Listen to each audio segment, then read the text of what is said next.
क्या आप जानते हैं, केवल भगवान शिव ही ऐसे देवता है जो सच्ची भक्ति से तुरंत प्रसन्न हो जाते हैं, चाहे आपका जीवन कितना ही कष्टमय क्यों न हो। और सोमवार वो दिन है जब स्वयं भोलेनाथ अपने भक्तों की हर पुकार सुनते हैं। ऐसा चमत्कारी व्रत है। अगर आप भी जीवन में सुख, संतान, धन या शांति चाहते हैं, तो इस कथा को बहुत समय पहले की बात है। पृथ्वी के एक गांव में सावित्री नाम की एक स्त्री रहती थी। उसका जीवन कठिनाइयों से भरा था।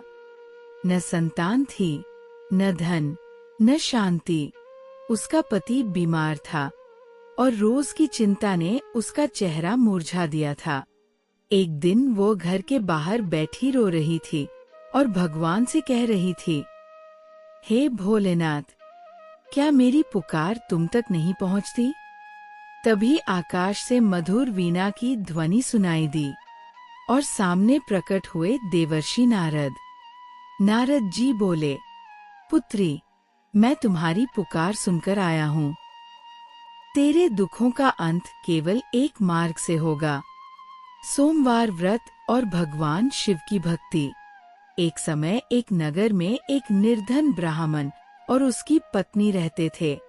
उनके पास कुछ नहीं था, लेकिन पत्नी शिव भक्त थी। वह हर सोमवार व्रत करती, बेलपत्र चढ़ाती और शिवजी का नाम जपती।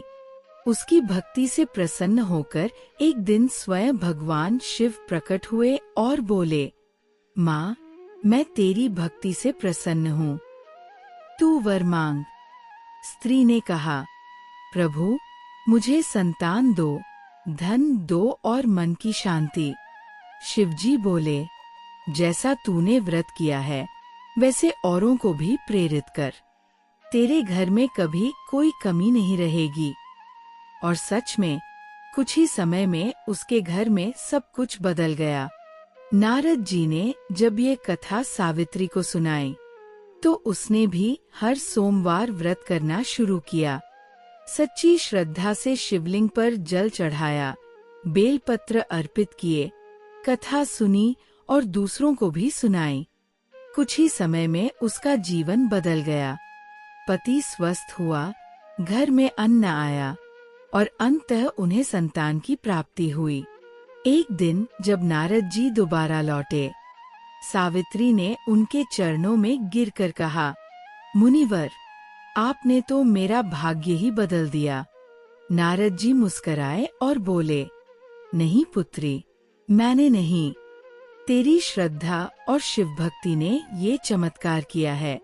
जीवन में चाहे कितनी भी कठिनाई क्यों न हो, अगर श्रद्धा सच्ची हो और मन अडिग, तो भगवान शिव की कृपा में कभी देर नहीं होती।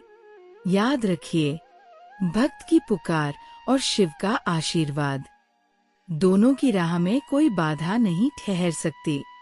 अगर आज की यह कथा आपके मन को छू गई हो, तो इसे अपने प्रियजनों तक जरूर पहुंचाएं, क्योंकि ज्ञान और भक्ति दोनों बांटने से बढ़ते हैं। लाइक करें, शेयर करें और चैनल को सब्सक्राइब करना न भूलें, ताकि अगली कथा जब भी आए, शिवजी की कृपा सबसे पहले आपको मिले। हर हर महादेव।